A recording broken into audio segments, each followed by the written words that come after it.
Hey, good morning, Doxa. Grab a seat for me. It's good to be with you. If we haven't got the chance to meet yet, my name is Nate. I get to be on staff here. We've got a lot of good stuff going on this morning. We are continuing this series in 2 Corinthians 8 and 9. It's the longest single passage on giving and generosity in the Bible. And just to catch you up to speed, again, if you're new or you haven't been around for the last few months, we're doing this 5-week series because there's sort of like an occasion of what's going on in the life of our church, right? As Rob has said, like, our building is broken, doesn't work, right? For what God is doing here, our building isn't working right now. That's kind of the occasion, and so we're raising money to get our building to work how we need to, but in that there's an opportunity. Not just for us to get our building kind of up to speed of what will work for us, but actually for us to grow as disciples. For this to not just be kind of a moment in the life of our church where we do some upgrades or whatever, but we grow as disciples of Jesus. And we see what he has for us to be changed from the inside out for his glory and to live as generous people far beyond kind of the short series we're in. So we'll get back to Romans in the coming weeks, but a couple more things for you to know. This week we're doing a week of prayer. So the building will be open in the evenings. We want you to come and pray and be part of that. And then on Friday we're doing advanced commitment night. For anybody who's ready to say, yeah, I know, I've been praying, I know what I want to give to this forward campaign, come on Friday night at 6:30 here and be ready to just worship Jesus and lay your offering at his feet. Okay, you don't have to give the money then, but it's just kind of your commitment there. If you want to know any more, go to the forward wall, go to the website, check out that stuff. We want you to be informed and up to speed of what's going on. Does that sound good? Someone say, yep. And just as a personal note, guys, my wife and I got to welcome our third kiddo on October 22nd. Yeah, his name's Wellington. I don't have a picture for you. He's super cute, but unfortunately, he's been in the NICU. He's had some stomach issues, and so, keep praying for us. He had surgery on Friday, and we're hoping that he'll be back home in a week or two. Man, our connection group, our staff family has been so generous, and so, just such a cool example of Jesus' love to us. So really grateful for your prayers. Keep praying. Elena's with him today, and hopefully we'll get to bring him home soon. So, all right, I want to start with a story. Something happened the other day. In the middle of kind of this weird season of my kid being in the NICU, all this stuff, I get a knock at my door at night. And that's not like unheard of in my life. About a year ago, I got a knock on my door late at night, and it was a guy, we'll call him Dan. And Dan was in a tough spot. He needed some help financially. He had a lot going on in his life, but that started kind of this year-long process of me and Elena trying to befriend him and trying to understand what's going on in his life, trying to help him out. Definitely not doing it like perfectly or even well sometimes, but I've been really challenged by some of my friends in Doxa who have like loved people long term and given sacrificially and brought community around to help people. And as I tried to get to know and love Dan and respect him, like trying to understand what was going on in his life, sometimes there'd be moments where we gave him financially when we could. Other times it was like diapers and wipes or a ride or gas or whatever. Just trying to figure out, like, God, what are you inviting us into in his life and his story? And I don't know his heart. I don't know what all is going on in him and his life. But along the way, I told him, like, hey, I want to be your friend. Like, I want to care about you. I don't want to just, like, have these transactions. I want to actually care about you. But over time, it started to feel a little bit like, okay, Dan's going to come by when he needs something. But other than that, it's whatever, right? No, which totally fine. Again, he's going through a lot. I'm not going to pretend to understand everything he's going through, but this sort of came to a head the other week. I'd been sleeping at the hospital every night at the NICU, and just getting early morning updates from doctors and all that stuff. And I was home for a few hours to see our other two kids who need to see their dad sometimes. That'd be cool, right? And I get a knock on the door at night, and it's Dan, and something that's happened actually a few different times happened where he's like, hey, how you doing? I said, man, not good. My kid's in the hospital. We don't really know what's going on, you know. I said, oh, man. Well, hey, okay, so this is what's going on. I need money for this. I need this going on. And I quit that job. I'm doing this and whatever. And I'm with this new girl and all this stuff. It's like, man. In that moment, I felt like an ATM, not a person, right? And again, I'm not going to assume what's going on in his heart because he genuinely has a lot going on. I'm not going to pretend that I'm in a position to judge him, but in my heart, I was like sad and frustrated. And I felt so torn about giving because it's like, dude, we got stuff that we got to pay for. Like, what do we do here? And so I wasn't mean to him. I wasn't short with him, but I said, hey, man, we can't give anything right now. And I went back into the living room where Elena and our two kiddos, Tia, who's 4, Winston, who's 2, were, and I just started talking to her about it. Like, I'm sad. I'm kind of angry right now, and I don't know what to do because I don't want to be greedy, and I know in my heart I can use money to try to control, and I get that, but I also, like, his story isn't adding up right now, and I don't know what to do here. I was torn up. And my 2-year-old, Winston, if you've served in Doxa Kids, like, you know this dude is kind of a wild man. He comes over and he's like, it's okay, Dad. You don't have to be sad. You can have a happy heart. Which I know that sounds like a pastor talking about his kid. Like, no, Winston speaks in full sentences. It's a little bit wild, right? Like, he was like, oh, Dad, you can have a happy heart. Now, if you've ever been in a situation where you've been corrected by a 2-year-old, oof, like, because he was right. Like, I want to have a happy heart about giving and generosity. Like, I want to, in those moments, be free and open-handed to love the person in front of me, even whatever's going on in my life. I want to coach my son to be a generous person, not a greedy person, because I know I struggle with that in my heart. And there are times where it feels like the things going on in my heart, or even the circumstances I'm looking at, that it gets so muddled and confusing, and I don't know how to be a generous person. I don't know what can drive generosity in those moments. Have you ever felt that? It's the person that's at the intersection asking for money, and maybe this, like, cynicism creeps up in your heart of, like, yeah, right, they're just going to go buy this with that. Their car's just parked around the corner. Or it's that family member that you've given to before, but you know their backstory, you know their life, and you're not really sure if you should give again. Or maybe you've never, like, given regularly or generously, and so the idea of giving your money feels, like, scary and out of control, and maybe you've got some history with money where you're actually pretty nervous about this whole thing. So even these conversations around money have been making you really uncomfortable. Doxa, I think there are some times where what drives our giving and our generosity is really our emotions or our circumstances. We can be so driven by these things, like what's going on in my heart, or what am I seeing around me, and how am I interpreting it? And those things can begin to drive our generosity. And here's what happens if we just let that run. We can become the kind of people that will only give if circumstances perfectly align. I'm only going to give when things make sense the way that I want them to make sense, when I want them to, and how I want them to. Maybe that's how you've lived. And frankly, that doesn't seem like the life that God is inviting us into, does it? That doesn't seem like the kind of people that God is trying to invite us to be. If you've been around for the last few weeks of this series, that doesn't seem like what God is trying to provoke in us. The God of the universe, I think he's inviting us to something so much more than being closed-fisted, emotionally tight, and waiting until things perfectly fit into our hands before we respond with generosity. But here's the question. Here's the question I've been asking myself, and here's the question I think our text is driving us to. What can drive generosity if it's more than just our emotions or just our circumstances? What can actually drive us to become generous people in a way that would reflect the generosity of God to us? That's where we're going today. That's the question we're going to try to answer. Now, here's the interesting thing about this passage. We're in 2 Corinthians 8, 16 through 24. If you've got a Bible, I'd love for you to open it there. And on the surface, it's a list of Paul's traveling companions, which as a preacher, it's like, wait, do we really have to preach verse by verse? But we're going to. But it's just this list of people that are going to travel with Paul. On the surface, it looks kind of innocuous, but as I've been studying it and praying through, I think underneath there is a reason why God has this in his word. There is a reason why the God of the universe included this in a letter that's made it to us 2,000 years later. God is going to teach us and show us something through this list about what could drive our generosity. So what we're going to do together is we're going to read through the passage and kind of make some observations and try to summarize how this passage could teach us about what drives our generosity, and then we're going to apply it to our lives. Pretty simple. You ready to go to work? Some say yep. All right, let's do it. 2 Corinthians 8, starting in verse 16. Read along with me. Paul writes, "But thanks be to God, who put into the heart of Titus the same earnest care I have for you. For he not only accepted our appeal, but being himself very earnest, is going to you of his own accord."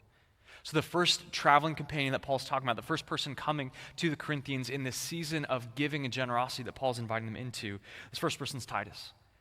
And Paul drops his name because they would have known Titus. Titus was a church planter that traveled with Paul. Eventually, he ends up in Crete, leading a church. We've actually got a letter written to him. But Titus is someone who would have been with the Corinthians, would have loved them, shepherded them, ministered to them. Paul is saying, God has actually put it into Titus's heart to come and be with you because he cares about you. And look at the word that Paul repeats about Titus here. In verse 16, he says, God put the same earnest care I have for you. And in verse 17, he's very earnest, going to you of his own accord. Earnest is more than just like a weird dude in funny movies from the 90s, right? Like the word earnest means to be like sincere and driven by conviction towards action. There's something about Titus's heart that is driven towards action for these people. This earnest care for them. He loves them. He's going on this journey with Paul. It would have been dangerous. It would have been hard. It would have been long. He's going to help with this moment of generosity because he was driven by something more than circumstances, but by a deep conviction that this is for their good and for God's glory. And why is Paul saying this? Why is Paul highlighting this about Titus? Partially, he's trying to remind them that Titus isn't some slick salesman. Titus isn't just some guy that's coming only for this moment of generosity, but he has already loved and cared about and shepherded and invested in these people. He's coming because he genuinely loves them and cares about them. And if you saw at the beginning of verse 16, Paul says, thanks be to God. Like glory and worship to God is already happening because Titus wants to come. This moment, this season of generosity in the church in Corinth, giving to poor churches in Jerusalem, Paul is saying that's turning into thanks and praise to God already. So Titus is the first of these traveling companions. And again, Paul is highlighting something about his character, his earnestness for them, his care for them. Keep reading. Let's look at more of his traveling companions. Verse 18, with him, with Titus, we are sending the brother who is famous among all the churches for his preaching of the gospel. Dude doesn't get a name, he's just got a reputation, right? Like, that dude's famous, y'all know him already. Now, we don't actually know who this brother is. It might be Apollos, but the church in Corinth already knew who Apollos was, so you'd think Paul would use their name. Ultimately, who this person is doesn't matter that much. We know that they're coming with Paul and with Titus, and we're going to learn a little bit more about them than just they're a really good speaker. Keep going in verse 19. We already know he's famous for preaching the gospel. Verse 19, not only that, he has been appointed by the churches to travel with us as we carry out this act of grace that is being ministered by us for the glory of the Lord himself and to show our goodwill. So part of how Paul is introducing this person in the church in Corinth is he's been appointed. The churches that know him, that know his life, that know his character, not just his famous speaking, but actually know him personally, are saying, hey, you are the person that we want to go with these guys to help with this giving. They've tested his character and found that he's actually honest and trustworthy. He's not going to give up when things get hard. He's not going to mismanage the money. He is somebody that's going to represent these churches in this act of giving and generosity. His character's been tested again, and he's been appointed by the churches to go. And why is that? Why do these people need to come with Paul? Like, what is going on here? Again, look at the end of verse 19. Paul's going to point it out. He says, for the glory of the Lord himself and to show our goodwill. God is being glorified in this season of generosity for the Corinthian churches. They were raising money for poor churches in Jerusalem to go and to bless them and to help them. God is being glorified when they look at his grace and his generosity towards them and turn that towards generosity with other churches, with other people here. First off, God is being glorified. And so this being done well matters. This happening, this going forward and brothers helping this happen, this actually leads to more glory for God. But secondly, Paul says to show our goodwill. If you've read Paul's letters to the Corinthians, you can feel a little like there's some conflict, some contention there. He's correcting them and challenging them because he loves them. And so he's saying, hey, this is to show our goodwill. I'm not trying to force you or manipulate you, but I also want to be above reproach with the churches in Jerusalem, right? I want receipts.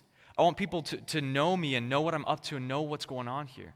The churches in Jerusalem have a representative so that they know what's happening, and the church in Corinth have people there so they know what's going on. Paul's saying, I want to show my goodwill to all of you. I'm not trying to do this secretly. I don't want this to be hidden. I actually want to do this with wisdom and do it above reproach, above board, so that everyone can see what's happening. It's for God's glory. It's not just for me. He's going to double down on this and talk about his motives in 20 and 21. Look at that. Verse 20 says, we take this course, like the work of gathering these people, appointing those people, traveling with them, all of this. We take this course so that no one should blame us about this generous gift that's being administered by us. For we aim at what is honorable, not only in the Lord's sight, but also in the sight of men. His reasoning kind of mirrors why this other brother is coming with them. He doesn't want to be blamed because of this generous gift. There's wisdom and there's a thought process ahead of time so that he's above board, above reproach. And his two reasons, that I think the first one might intuitively make sense. He wants to do what's honorable in the Lord's sight. Paul was a man that is aware that God's eyes are on his people. God is watching and testing and assessing our character. God really cares deeply who we are, not only in public, but in private too. He wants to do what's honorable in the Lord's sight, but the second one might surprise you a little bit. I want to do what's honorable in the Lord's sight, but also in the sight of man. Now, he wasn't being driven by just people-pleasing, right? He wasn't being driven just to make people think good things about him, but he actually wants to do what's honorable, what's above reproach in the sight of people. Why is that? Like, why should giving and generosity be done in this way that's honorable, yes, in God's sight, but also actually in other people's sight? Paul knows that the reputation of the gospel he's been speaking will be affected by the way that he handles money. He knows that the way he goes about this will actually affect the reputation of the gospel. Again, as he's been preaching and planting churches and telling people about Jesus, if he mismanages this money, if he does poorly in this moment, it will say something about the words that he's been speaking to people's lives. Right? Maybe you've actually seen this in your life or the life of someone you care about. In fact, maybe you're not a Christian this morning because of this very thing.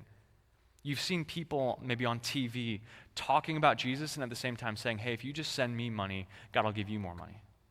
Man, if you just send me money, then I'll send you a special prayer or special oil or special whatever. If you just give me more money, then God will bless you. And in the background in their life, they've got suits and cars and planes and whatever, and those aren't bad things, but it started to put a bad taste in your mouth when they kept saying, just keep giving me money, just keep giving me money, and using Jesus' name. It doesn't even have to be someone public or someone famous or someone on TV. Maybe you've actually felt the pain of being in a local church and someone mismanaging money that was given graciously and generously. Maybe you've actually experienced that, and that's something that's turned you off from Jesus. Paul is saying the reputation of the gospel is on the line with how we handle money. It says something about who God is, the way that we deal with generosity and money and finances. And so wisdom in this, being above board, above reproach, really matters. Yes, for handling the money rightly, but more than that, for Jesus' reputation, for who he is.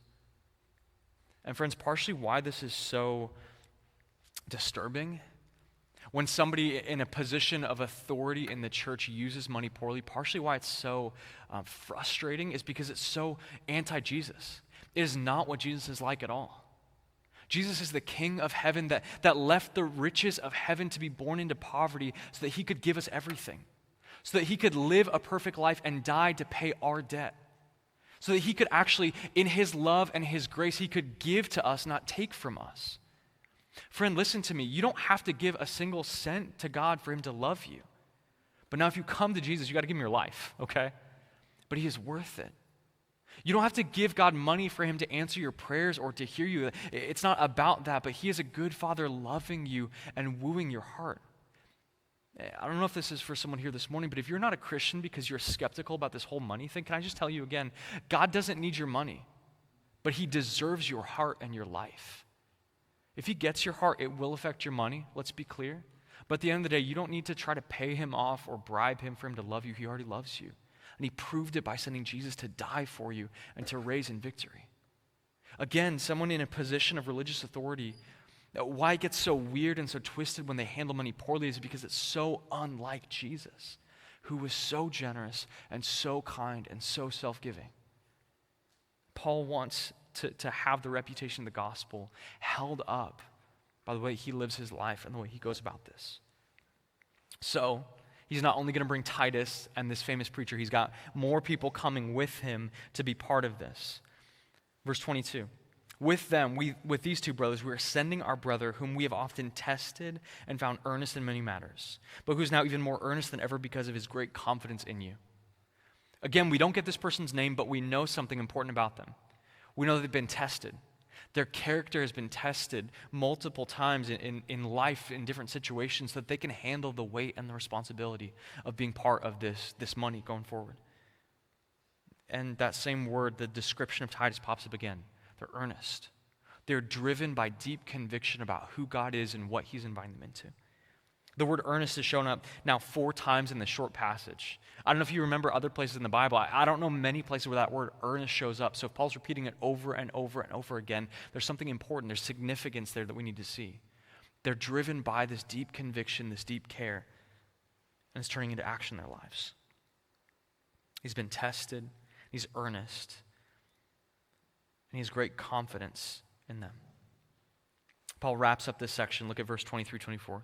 He comes back to Titus. He says, as for Titus, he is my partner and my fellow worker for your benefit. Not for our benefit. Again, he's not a slick salesman. He actually loves you and cares about you. Remember that, Corinthians. For your benefit. As for our brothers, these coming with us, they are messengers of the churches. He's reminding them they've been tested, appointed, approved. The glory of Christ. So give proof before the churches of your love and of our boasting about you to these men. I kind of like how Paul does it. He wraps it up with put your money where your mouth is, right? Let's go. Here we go. Now again, if you first read that and it's okay, great, Titus is coming, a couple of random dudes, and Titus, cool.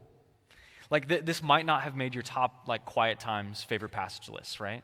That's okay. But God has it in his word for a reason. And Paul, as he's writing under the inspiration of the Spirit, there's a reason why this is included in this letter. There's something for us that God actually wants to do to provoke our thinking about generosity, even as we look at the descriptions of these people. God wants to move us towards generosity that's not just driven by our circumstances or our emotions, but something deeper.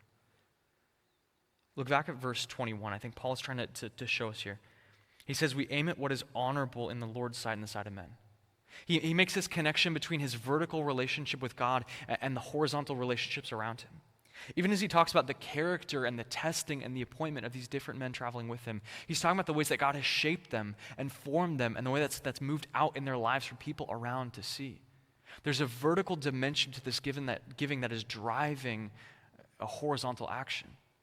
Even again, that word earnest that he uses 4 times in this passage, it's this sincerity driven by deep conviction, but that conviction comes first, that drives living.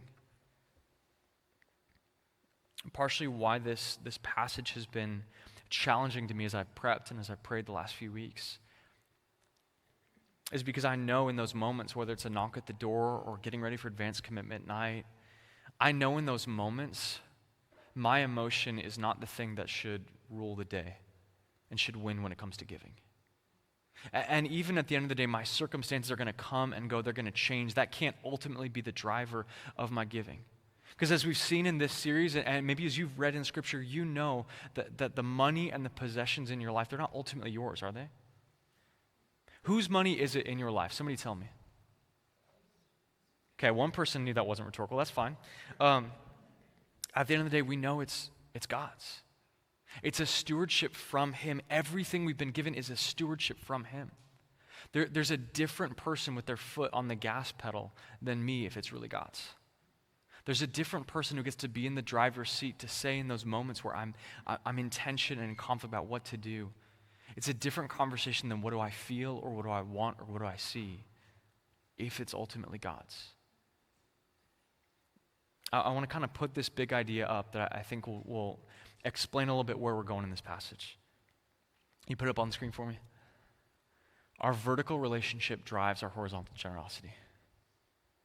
Our vertical relationship drives our horizontal generosity. And when I say drives, I think that's very important. One has to come before the other. And if your relationship with God is beginning to drive the horizontal implications and effects in your life, that means at the end of the day, my emotions or your emotions don't drive. That means my circumstances or your circumstances don't drive. They're real and significant. They affect things, but ultimately they're not in the driver's seat. But the one who has loved us and cared for us, the one who has changed us and transformed us, the one who has shown us his incredible grace, he is the one that begins to drive how we set our aim and how we live our lives and the character he shapes that moves into generosity for us. And I think Paul is trying to highlight that as he's talking about the men that are coming to care for the Corinthians and love their home churches and go on a very difficult and dangerous journey with great responsibility on their shoulders for the glory of God. I want to get very practical with this. I have 3 practical steps that I think come out of this passage and will affect the way that you handle the knock on the door if it comes tonight. or the way that you handle praying for and thinking about giving, coming to advanced commitment night or giving in a few weeks. Here's the first one. Get your aim right. Get your aim right. Verse 21, again, Paul says, we aim at what is honorable not only in the Lord's sight, but in the sight of man. Aim for what is honorable in God's sight, not just what feels good or convenient or comfortable. Set your aim on pleasing and honoring the one who has already loved you and given to you. And friend, listen to me. If you're not a Christian today, the first thing you need to do is not just give money, but give your life to Jesus. Look at Jesus for who he is. He is the one that came to save you. There is a gap between you and God that you cannot fill with well wishes or trying hard or giving money. You can't bridge that gap. It's a gap between holiness, perfection, and anything else. But Jesus came to fill that gap for you. To pay the debt you owe of righteousness and right living before God. He came to pay that for you. And on the cross, he sacrificed himself that you could be covered with his righteousness. And he rose to life, proving he could do it. Proving he could save you. Proving he could give you a seat at the Father's table forever. To get your aim right, if you don't know Jesus, that's the first thing you need to do. You need to trust him. Look on him with faith. You can do that right now and say, okay, Jesus, I need you. I'm yours. Let him change everything about you. And Christian, when you think about your money, when you think about your finances, the first thing you need to do is remember it's not yours. It really isn't yours. Everything in your life is a gift from the one who's loved you. So get your aim right. How do you please him with it? How does he want to order your priorities and your finances? Get your aim right, fixed on him. But in verse 21, Paul says we aim for what's honorable in the Lord's sight and the sight of man. I've heard people use that excuse like, well, God knows what I give, so you don't need to know. Don't let your left hand know what your right hand is doing, right? Taking that out of context, right? Actually, our relationships with each other really matter. Our relationships with people, when we think about generosity, really matter. Not because we're trying to prove something or please people, but because we are prone to self-deception. Maybe just me. You might be in that boat too, though. We are prone to self-deception.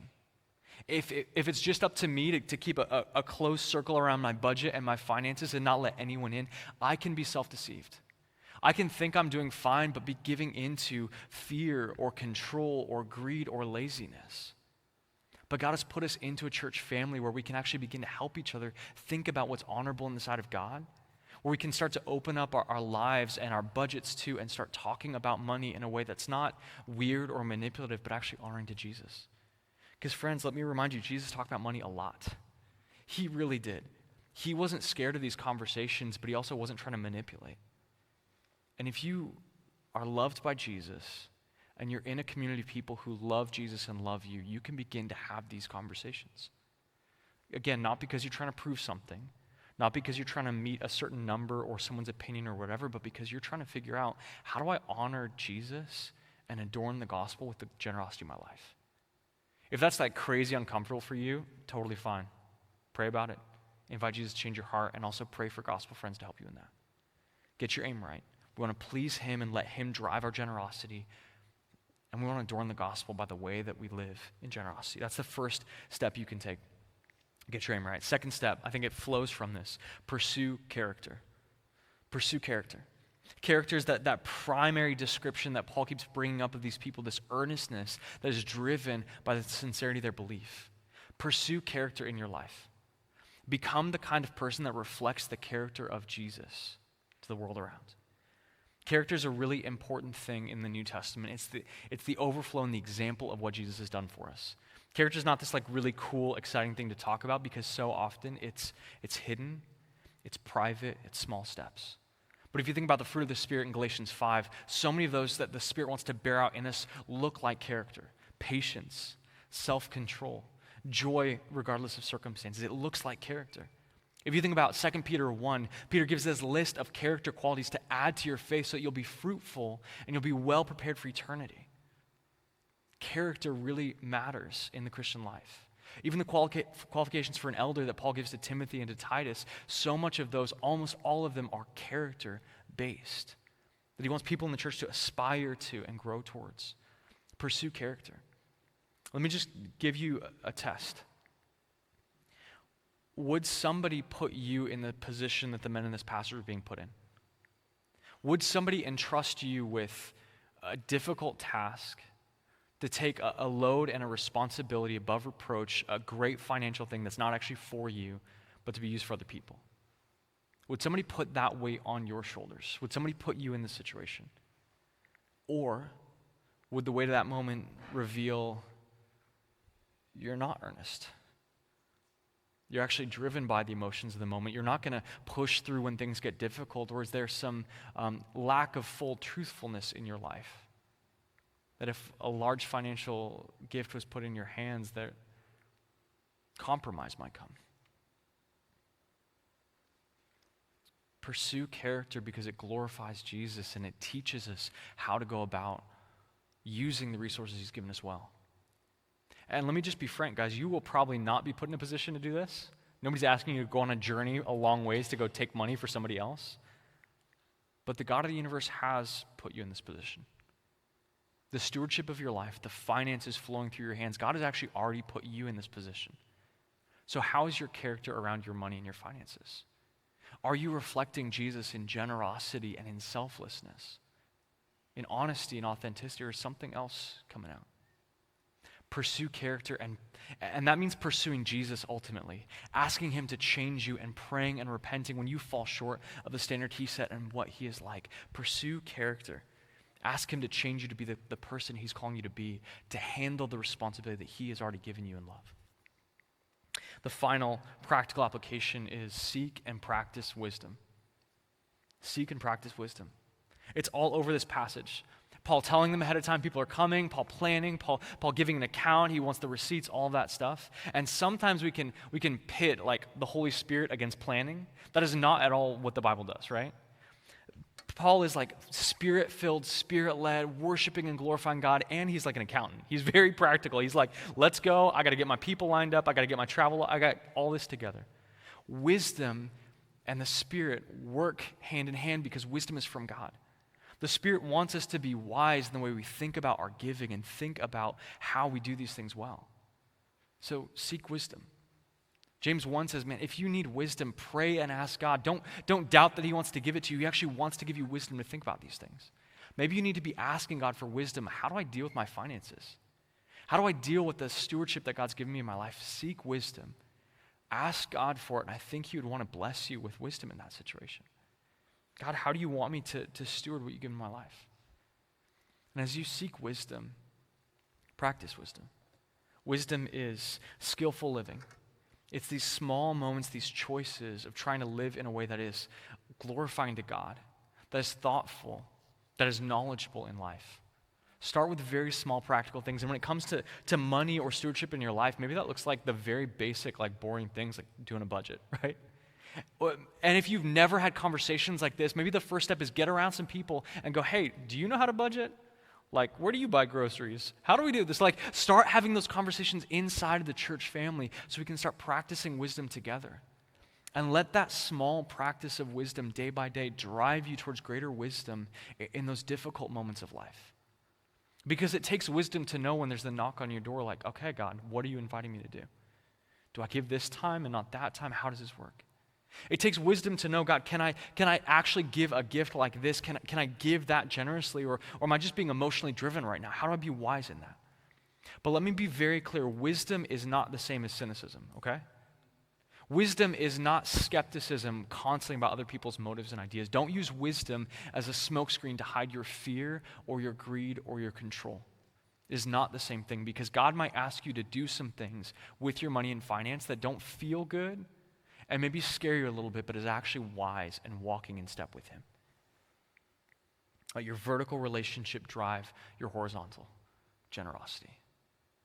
And the steps you can begin taking even today is getting your aim right and pursuing character and seeking and practicing wisdom. And these very practical steps, church, if we began to practice these, if we began to be driven by a relationship with God towards generosity, what do you think would happen? What do you think would happen in the schools in our city or the relationships you have in your life? What would happen in your own joy and your love for Jesus in your life? And like we've been doing in the series, we just want to give you a picture, an example of what this could look like. I want you to turn your eyes to the screen and check out Mike and Karen's story. Go ahead. You know, we talk a lot about how our most important relationship is with the Lord. And our most important earthly relationship is with each other. And when we keep God's glory at the center of that, it doesn't always work out. I mean, sometimes we need to get course corrected. But, through prayer and petition and through each other, when we allow God's glory to be at the center of our relationship, it's transformative. And it changes all of the different ways, I think, that we worship individually and worship as a couple. When you take that leap of faith, when you do something that you think is really hard because it's something that God is calling you to do, there is something that is so fun actually about that, because it's an unknown. And in our marriage, I think the unity that the Spirit gave us in that process, like only God could give us that kind of unity. And also just the ability to have that kind of joy, to experience that kind of joy. We just laugh about it now, even, only God. And what it allows us to do now, and that muscle that got exercised by taking that leap, has allowed us to take other leaps of faith in ways that we wouldn't have expected. Honoring God is I think a goal and an objective for the Christian that certainly convicted us, a little over 20 years ago. Giving our age away a little bit, as 34 and 33-year-olds, we became tithers and offering people for the first time. And we haven't looked back. To say that was an easy decision would be, not completely truthful. Because it's one thing to say that you want to honor God with your generosity, because he was first generous with us through his son, and everything that spills out, and the way that it spills out into your life. But then to live it out is another thing. Karn and I, upon reflecting a little bit, that first big gift, for us at least, that we made was the total of our mortgage and our 2 car payments and our annual cable, or our monthly cable bill. Yeah. And we didn't know how it was going to work. I had just quit my job. You just quit your job? I was pregnant with our third. And we had just bought a house. And we just bought a house at the top of our price point. Yeah. And so, makes sense, but we figured it out. You can clap for that. Go for it. Yeah. I kind of love the moment where it's kind of like, we didn't know how it's going to work out. Video end. But honestly, those moments of okay, God is driving us towards something that we wouldn't have picked for ourselves. And the joy and the unity, the freedom to pursue him wherever he's going. Doxa, those knocks at the door might still happen. That tension in your heart might happen where your emotion or your circumstances don't line up with what God's inviting you into. But man, as he drives us towards generosity, I think we're going to find more freedom and more joy and more opportunity for the gospel to shine brightly in our city, for people to hear the name of Jesus and to see how he's changed our lives because he's been so generous to us.